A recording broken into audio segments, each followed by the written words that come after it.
আসসালামু আলাইকুম। আজকে আমি বাঁধাকপি দিয়ে এক মজাদার নাস্তা বানাবো। সেই রেসিপিটাই তোমাদের সাথে শেয়ার করব। তার জন্য কি কি লাগবে চলো দেখি। আগে থেকে ভাপিয়ে রাখা বাঁধাকপি, আর এটাতে আছে ময়দা, চালের গুঁড়া। চালের গুঁড়োটা দিয়েছি যাতে মচমচ করে খেতে ভালো লাগে।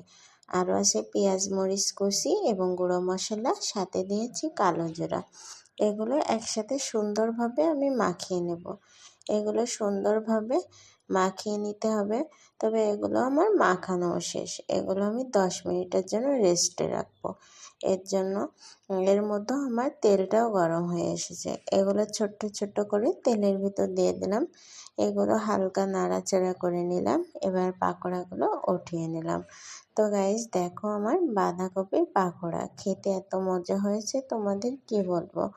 দেখো এতটাই মচমচে হয়েছে। আমার বাঁধাকপির পাকোড়াটা রেসিপিটা কেমন হয়েছে অবশ্যই জানাবে, আর অবশ্যই তোমরা একবার হলেও ট্রাই করবে। আল্লাহ হাফেজ।